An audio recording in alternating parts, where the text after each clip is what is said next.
You might go through trouble. Unaweza kupitia shida. You might feel you are forsaken. Unaweza kufikiria umesaulika na umeachiliwa. The devil may whisper in your ears, you are forgotten. Shetani anaweza kukunena kwa siri sikioni lako kwamba umesaulika. But I have a message from God to you. Lakini na ujumbe wa Mungu kwako. Are you listening to me? Unanisikiliza? God has never forgotten you. Mungu hajakusahau. God has never forsaken you. Mungu hajakuachilia. He who clothed the lily in the valley. Yeye aliyetoa yule kwenye bonde. He who feed the sparrow under heaven. Yeye ambaye analisha ndege wakiwa angani. He will never forget you. Hatakusahau. You are favored by God. Una kibali cha Mungu. And God has a purpose with everything. Na Mungu ana kusudi juu ya kila jambo. And the purpose of God na kusudi la Mungu is that you shall graduate from every trial and trouble you are passing through. Ni kwamba utatoka katika hatua moja hadi nyingine ukiendelea mbele. You know, students in this Maranatha Academy, unajua wanafunzi katika chuo hiki cha Maranatha, they pass through testing points. Wanafanya mtihani ndipo waweze kuendelea. That is one graduation after another. Anahitimu kutoka hatua moja hadi nyingine. And then they have gone through all the graduation. Na wakishapitia kuhitimu, they will be promoted to something else. Wanapandishwa katika kiwango kingine. My brothers and sisters, ndugu zangu na dada zangu, you go through trials. Umepitia matatizo. You share your tears. Umekuwa na machozi mengi. You are under examination. Umekuwa na mitihani mingi. But God is a God of purposes. Mungu ni Mungu wa kusudi. He is planning to promote you. Anapanga kukuinua. Are you ready for promotion? Wewe uko tayari kuongezwa cheo? If you are ready for promotion, kama uko tayari kupata cheo cha Mungu, show me your hand and say hallelujah. Nione mkono wako ukisema hallelujah. Hallelujah. Hallelujah. And one day, na siku moja, the brothers of Joseph came.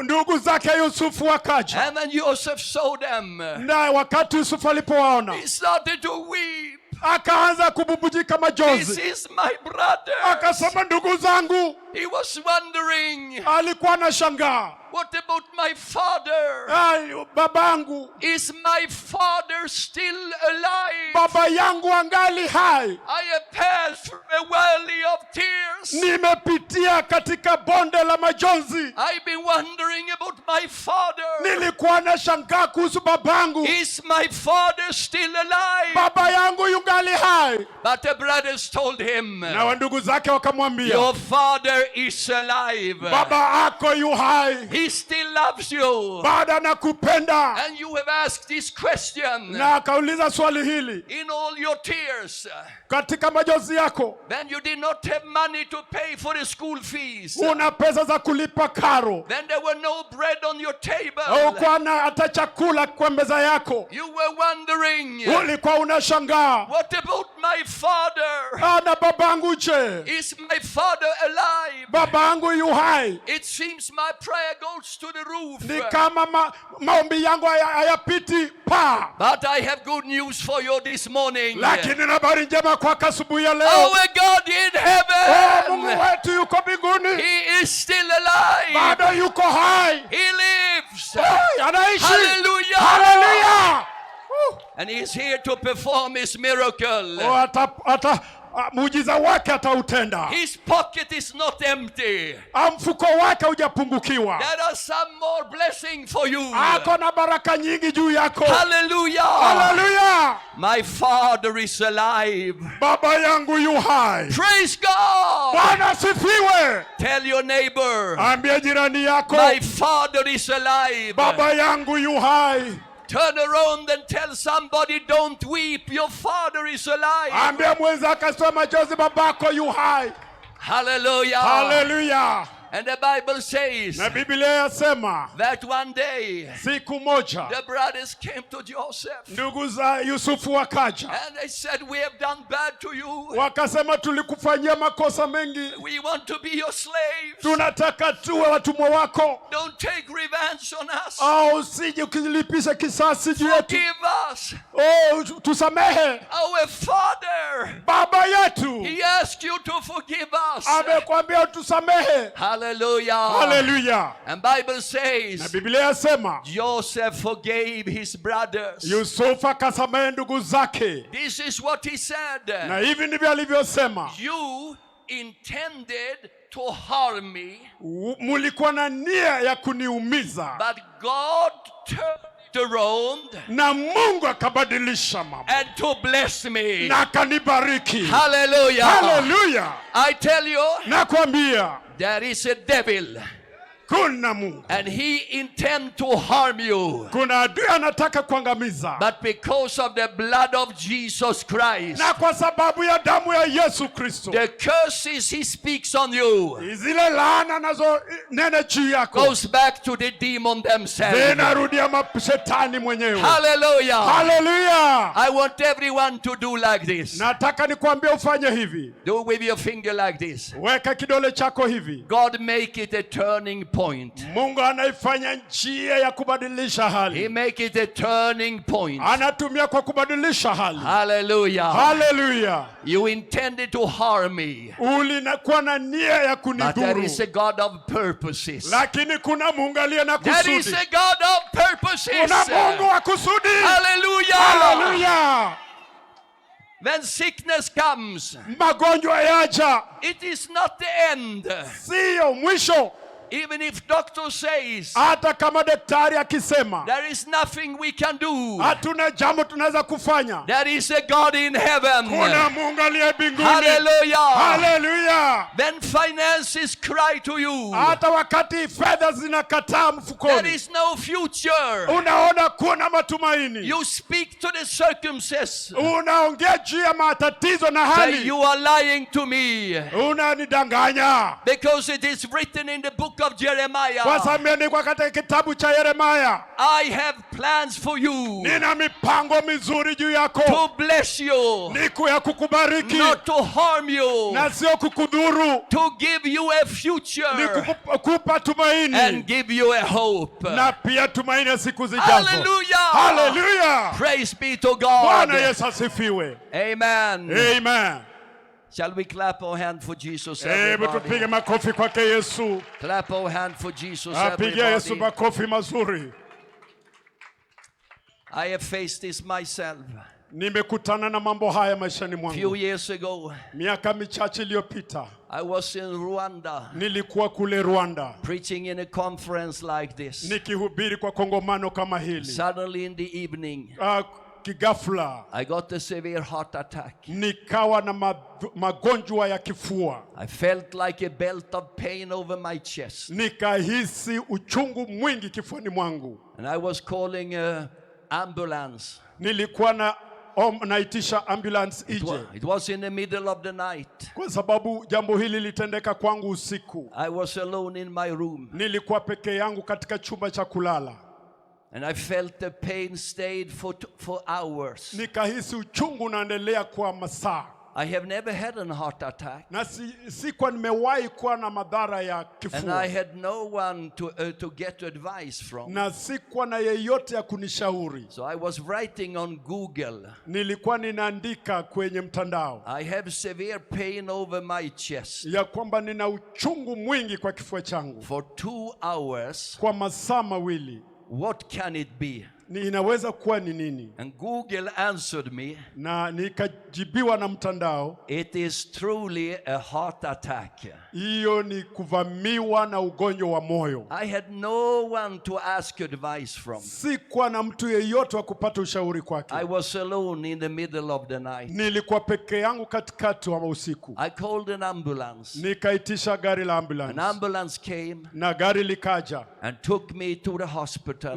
nikapelekwa hospitalini, And the doctor examined me na daktari akanichunguza, and he said, you have a severe heart attack. akasema una ugonjwa wa moyo hatari sana, And it's almost close to a collapse of your heart. na vile navyoendelea iko karibu hata kusimamisha moyo wako kufanya And kazi. it was like the devil said to the preacher, your life is over. Ni kama shetani alikuwa amwambia mhubiri, maisha yako yamefika kikomo, This is the end of your life. na huu ndio mwisho wa maisha yako. Your lifeline will end in Rwanda.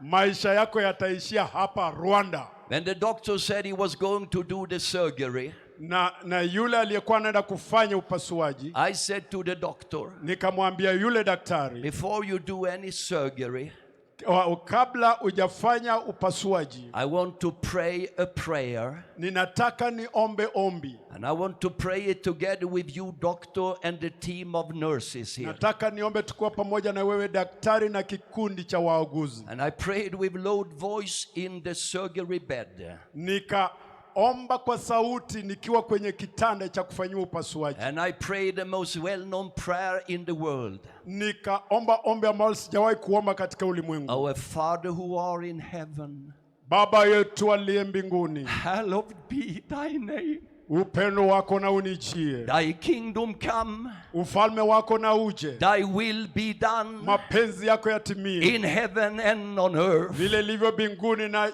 chini duniani. Give us today our daily bread. Utupatie leo mkate wetu wa kila siku. Forgive me my trespasses. Nisamehe dhambi zangu. As I forgive everyone in debt to me. Ninavyosamehe wote wanaonikosea. Don't lead us into temptation.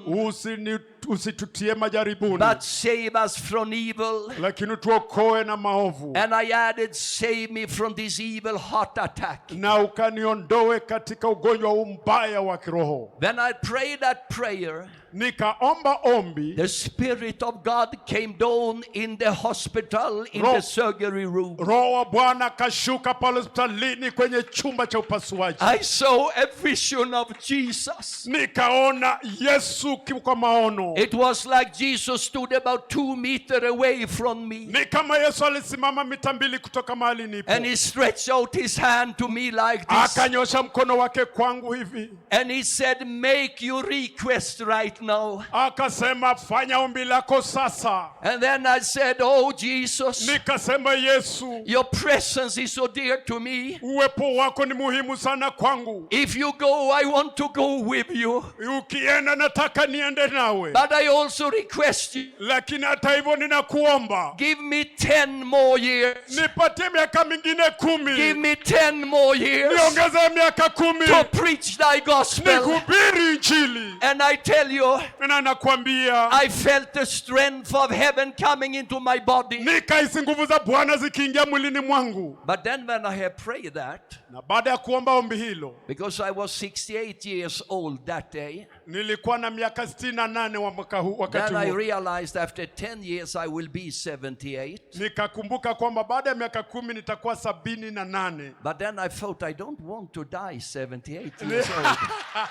Nikasema sitaki kufa nikiwa na 78. So then I said to Jesus, nikamwambia Yesu, and after this, na baada ya haya, add a number of years aniongezea miaka mingine, where I can be father, grandfather, and mentor to missionaries, evangelists who go out to preach. Ile ndiwe baba na babu na niwe missionary na muinjilisti kwa mataifa. Hallelujah. Hallelujah. And after the day in the hospital, baada siku chache hospitalini, the doctor told me, daktari akaniambia, something happened with your heart. Kuna kitu kimetendeka moyoni mwako. Your heart is okay now. Oh, moyo wako uko sawa. It's not weakened. Haijawa na udhaifu. The capacity is the same. Nguvu imerudi sawa sawa. Hallelujah. Hallelujah. How many believe ni wangapi wanaamini that God is able to do miracles? Ya kwamba Mungu anaweza kufanya miujiza. I tell you, nakwambia, today is your turning point. Leo ni siku yako. In the name of Jesus. Katika jina la Yesu. Don't weep. Leo. Be ready. Leo.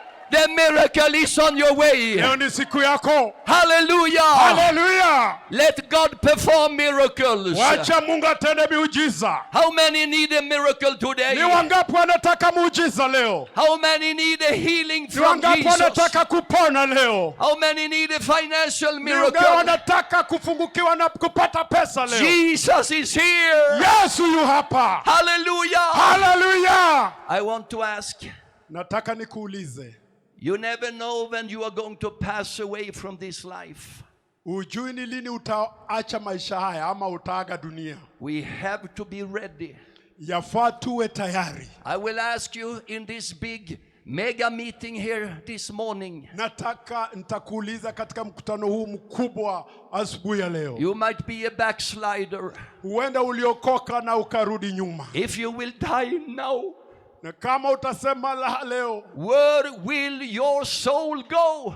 Yesu akifa leo, ukifa leo, moyo wako utaenda wapi? If you have come to this meeting, umekuja kwa mkutano huu, you don't feel peace with God. Huna amani na Mungu. I'm an ambassador for Jesus Christ here today. Yesu yu hapa leo. I will ask anyone who say, Brother Yoran, nitauliza yote atakayesema, ndugu Yoran, pray for me. Omba pamoja nami. I need to have peace with God. Nahitaji kupata amani na Mungu. And maybe you need to do like Joseph. Pengine unaweza kufanya kama Yusufu. You must forgive your brothers and sisters. Lazima usamehe ndugu zako na dada zako. You cannot live in conflict with others. Huwezi kukaa kama mwelewani na wengine. Cannot carry bitterness in your heart. Kama uko na mambo mengi moyoni mwako. You need to forgive. Unahitaji kusamehe. Like Joseph forgive. Kwa sababu Yesu alitusamehe. How many need forgiveness for your sins? Ni wangapi wanahitaji wasamehewe dhambi zao? Show me your hand. Hebu nione kwa mikono yenu. God bless you. Mungu awabariki sana. I see many hands. Naona mikono mingi. I want everyone who lifted your hand. Nataka nikwambie tena, inua mikono juu. Who need forgiveness for your sins? Ni wangapi wanataka wasamehewe dhambi zao? In the name of Jesus. Katika jina la Yesu. Stand up. Inuka, simama. Stand up. Simama. And 1, 2, 3. Na ikisema 1, 2, 3. I request you to come immediately here and bow your knees here. Nitaomba mje hapa mara moja na mpige magoti. Everyone lifting your hand. Kila mmoja aliyeinua mkono. Who want me to pray for the prayer of forgiveness. Nataka kuomba ombi la toba. That you may receive peace in your heart. Ili uweze kupata amani moyoni mwako. Come right now. Ninasema hivi sasa. In the name of Jesus Christ. Katika jina la Yesu Kristo. One by one. Kila mmoja. Come right now. Njoo hapa mbele, njoo hapa mbele. Everyone who lifted your hand. Wote walioinua mikono njooni mbele mara moja. Wote walioinua mikono. I'm waiting for you. Tunawangoja katika jina la Yesu. God bless you. Yote aliyeinua mikono njoo mbele katika jina la Yesu. While you are coming, wakati leo nakuja, I ask my brother Joel. Naomba ndugu yangu Joel. Brother Joel will come and sing one song. Ndugu Joel atakuja imbe wimbo moja. Brother Joel. Joel Oduor. Come immediately, Brother Joel. Joel Oduor, come. Joel Oduor, come. He's coming here. He's coming. Yes. And the music, the team of music. The team of music present a number. You will also play. Waimbaji pia wataimba. While Joseph is singing. Kasisi Yoeli anatuongoza kwa wimbo.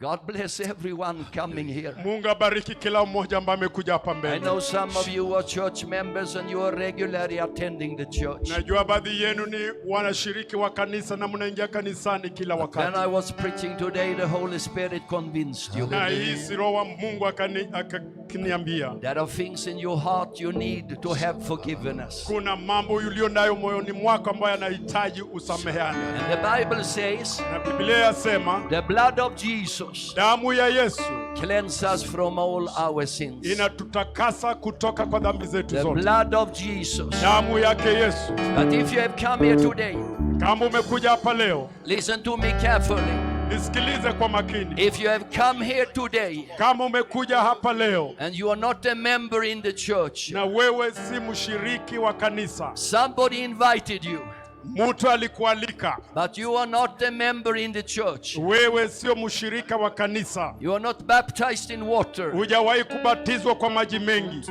don't rush back. Usirudi nyuma. I want to give those of you who not have a New Testament. Ninataka wale ambao hawana agano jipya. I want to give you a New Testament. Ninataka nikupe agano jipya. I don't have the New Testament here today. Sina agano jipya hapa leo. But I will organize so you get the New Testament the coming Sunday. Lakini nitapanga wewe ambao umekuja mara ya kwanza upate Biblia agano jipya. We want to keep in touch with you. Nataka uwe na wakati wa kujifunza. I will pray a prayer of salvation. Nitaomba juu ya wokovu. After I have prayed that you remain here. Baada ya kuomba wale ambao wamekuja mara ya kwanza wana Biblia waende kanisani. I will ask William and Paul Minda. Nitaomba Bishop William na Bishop Paul Minde. pastors na pamoja na wachungaji who could come here and say hello to you. waje waongee nanyi. And if you don't have a New Testament and Na not kama una Biblia Agano Jipya member in the church, na wewe ni mshirika wa kanisa, you will tell them your name so they can write it down. utawaambia majina yenu ili waweze And kuyanakili, we will organize so you have a New na Testament. tutawapangia mupate Agano Jipya. But Biblia. now we will pray. Na sasa tutaomba. Close your eyes Fumba macho yako and repeat the prayer after me. na uombe ombi hili nyuma yangu. Father, in the name of Jesus, I ask you, forgive me my sins. Forgive me all my dirtiness. Today, I have decided to follow you, and I confess And I confess I am saved I am saved and washed in the blood of Jesus. and washed in the blood of Jesus.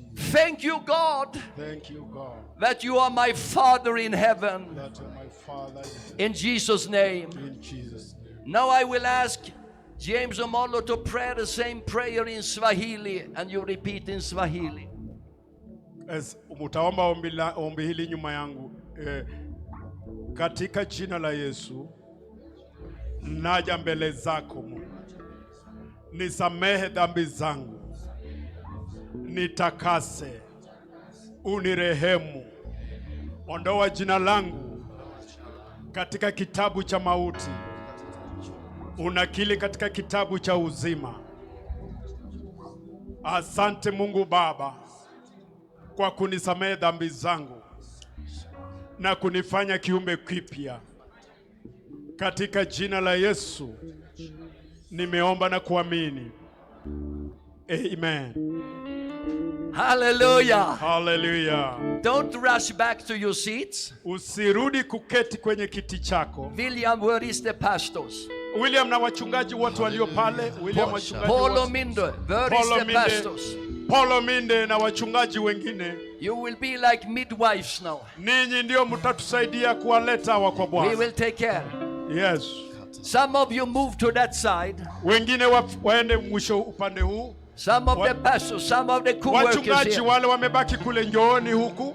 You just say hello to the pastors. Muweze kuongea na wapendwa hawa. But if you are here for the first time Na kama uko hapa kwa mara ya kwanza and you not belong to a church, na wewe hakuna kanisa lolote unaloshiriki, you tell them so we can keep in touch with you. unaweza kuambia ili tuweze kushirikiana nawe, If you kuwasiliana nawe. already belong to a church Na kama wewe ni mshirika wa kanisa and you have just been restored Na- in your salvation, na umeweza kupata uokovu, but you can remain here now utabaki hapa. while the servant of God will sing a song. Asante Yoeli. Inua tu mikono yako ipite kichwa chako katika jina la Yesu Kristo. Just lift your hands above your head in the name of the Lord. I want us to do a confession this afternoon. Taka tuweze kukiri alasiri ya leo. Because Jehovah lives, Kwa sababu Yehova yuaishi, we can face tomorrow. tunaweza kuona siku ya Just kesho. lift your hands before the Father. Inua mkono wako mbele ya Baba aliye hai. Shakaraba yanda raboze kete. Iketata magadana sori banados. Rimeketele babo shalabanda ragados. Because He lives, I can face tomorrow. Because He lives, all fear is gone. Because I know He holds my future, and life is worth the living just because He lives. 'Cause He lives. Because He lives, I can face tomorrow. Sing that voice. Because He lives, All fear is gonna say, all fear is gone. hallelujah. Because I know, Lift your voice and say, because life is, and this life is worth and life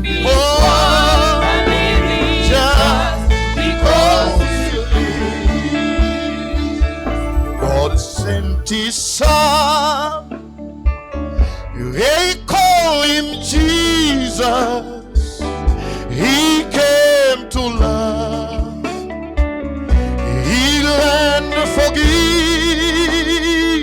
He lived and died and give forgiveness. An empty tomb is there to prove Jehovah lives, because he lives. Because he lives, Hallelujah. I can face tomorrow. Oh, Because he lives, lift your hands before him and say, all fear is gone. one thing I know, Because I know Jehovah holds my future. he knows my future. Hallelujah.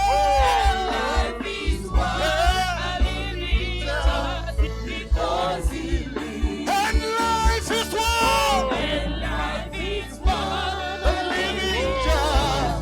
because he lives. This life is worth This life is worth living just. because he lives. Our lives are worth Our lives are just living just because he lives. Give a shout of joy to Jesus. Give a shout of joy to Jesus. Hallelujah. Hallelujah. Shakarabado sikete mama. Akerabado sekete mama mama. Ikete lebado sakaya baba. Jesus' mighty name.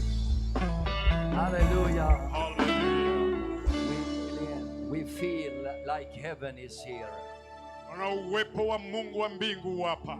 I will pray one more prayer Nitaomba ombi lingine before we step to the next moment. kabla tujaingia katika hatua nyingine. I want every sick person here, Nataka kila mtu aliye na maumivu ya mwili, mgonjwa, everyone with chronic pain in your body, pengine una magonjwa ambayo ni sugu hayaishi, everyone with a sickness diagnosed by the doctor, serious or not so serious, na but I want to pray with you. nataka yule aliye na magonjwa yeyote ambao daktari ameweza kufanya uchunguzi akasema huu ni ugonjwa sugu, njoo, nataka kuomba pamoja nawe. I just get the word from Jesus now saying that there are someone with a blood infection, Kama neno la Mungu lazoze, kuna mtu aliyekuwa anavuja damu, someone with a blood infection in your body. yule ambaye anavuja damu katika mwili wake, You are very scared that this will take you to the end of your life. na una wasiwasi hii ugonjwa ukanipeleka katika mwisho wa maisha yangu. If you have a blood infection in your body, Kama una shida ya damu ya mwili mwesheni mwako, just show me your hand. nyosha mkono wako. Thank you Jesus. God bless you. God Thank you, bless Mungu you. akubariki. Thank you. There are someone here.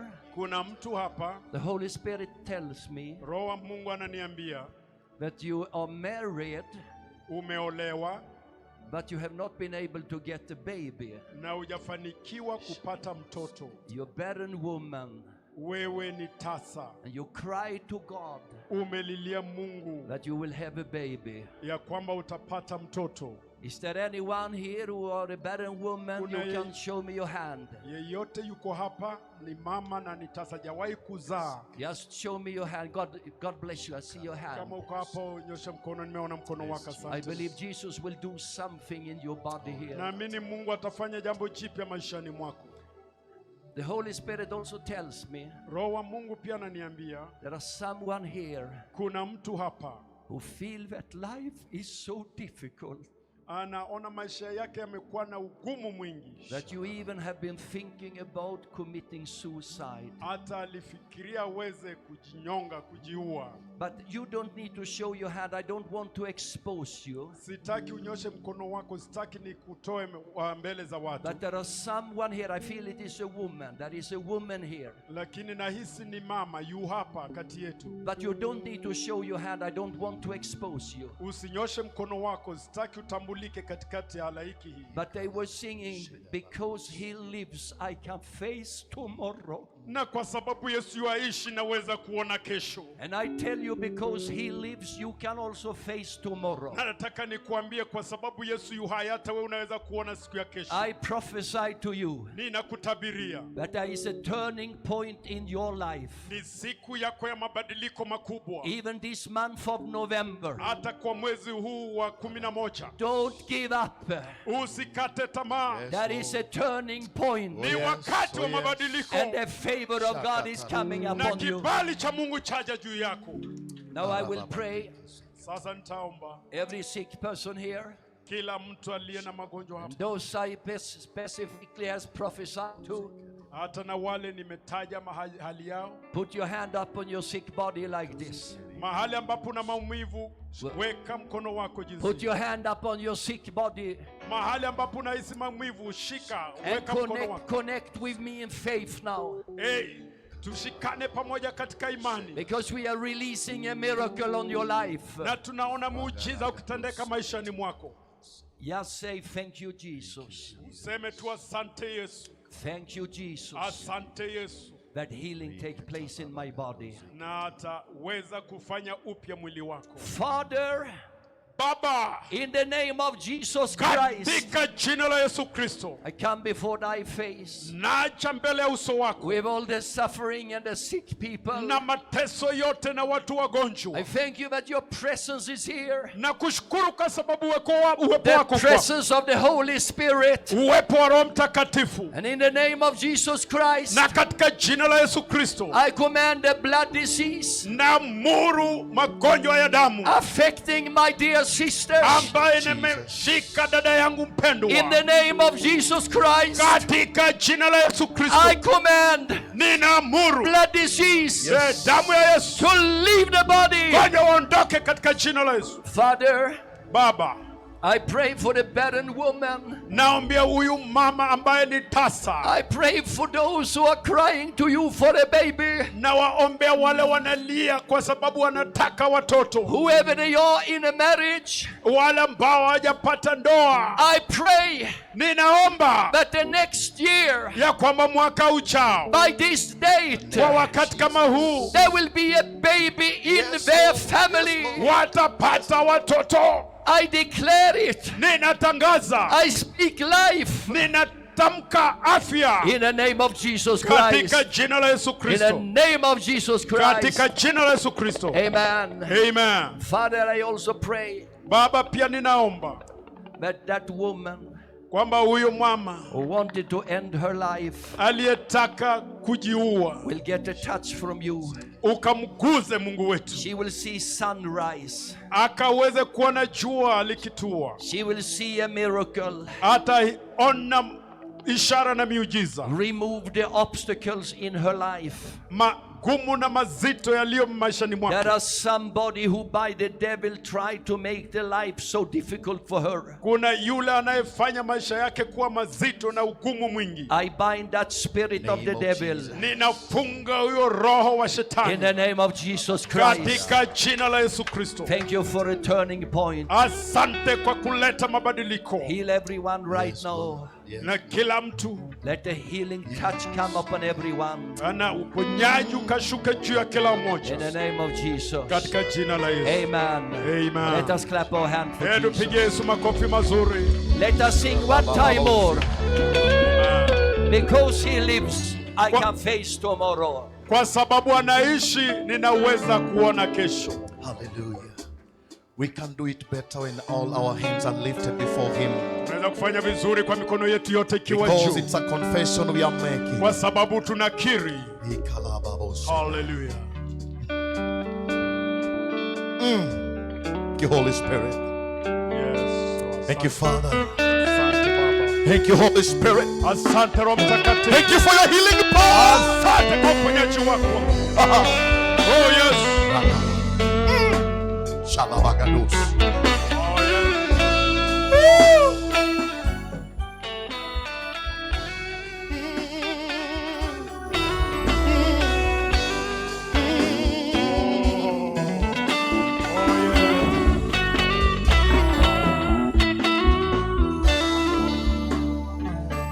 Because He lives,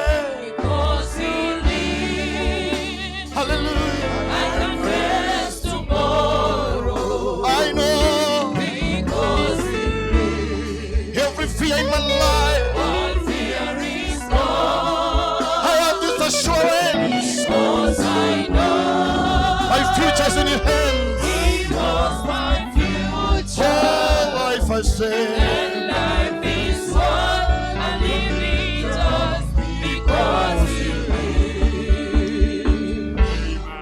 Shall we give a good hand to this wonderful song? Pigie ndugu mpendwa huyu makofi mazuri kwa wimbo mpasa. Thank you very much. Asante sana. And you are free to go down and take your seats. Unaweza kurudi ukaweze If kuketi. you don't have a New Testament, go to the pastors on one of the sides. Kama ungalipenda kupata kitabu kipya cha Agano Jipya, unaweza kuonana na mchungaji You can walioka. even do it after the meeting. Ama unaweza kufanya hayo baada ya mkutano. Now, we will have a little surprise here. Sasa ninataka niwastue kidogo leo. Because I have agreed together with the leader here, Paul Ominde, Ninataka nimlete kiongozi wa hapa Askofu Paulo Minde. I want Paul Ominde to come to the platform. Nataka Paulo Minde aje hapa kwenye jukwaa. Please take your seats, everyone. Yes, ni vizuri kila mmoja apate kuketi. Because we have a little surprise now. Tuna kitu cha kuwashangaza leo Because Paul Ominde told me kwa sababu Askofu Paulo Minde aliniambia that we need to promote the evangelism here in Nairobi by giving a good tool for evangelism. ya kwamba tunafaa kuinua injili eneo la Nairobi kwa kupata vifaa vya kutumia katika huduma. And what we are about to give now, Na kile ambacho tutapeana sasa, Paul Ominde pleaded to me Askofu Paulo Minde aliweza kuniomba that we should increase the number of this gift, tuweze kuongeza vipawa hivi. because he said there were some more who desperately need it. Kuna watu wengi walio na hitaji zaidi. But I told him right now, Nikamwambia kwa sasa we are only able to give one. tunaweza tu kupata kipawa kimoja, But by the grace of God, lakini kwa neema ya Mungu before the end of the next year, kabla ya mwisho wa mwaka ujao we will add another one. tutaongeza nyingine. I tell you, my dear friends, Nataka niwaambie rafiki from zangu, our mission organization, katika ushirika wa letu. are they ready, Paul? Can they bring it? Yes. Ask them to bring it.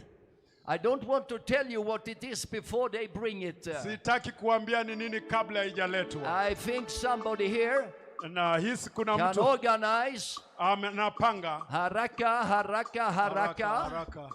We want you to bring. I think they are trying to bring it now. Yes, I wanaleta don't kipawa. want to tell you. Kiletu haraka, I sitaki don't want to nikwambie. tell you. Na sitaki But it is something which will promote the ni evangelism. kitu kitakachoinua uinjilisti. Haraka. Haraka. There are somebody delaying here.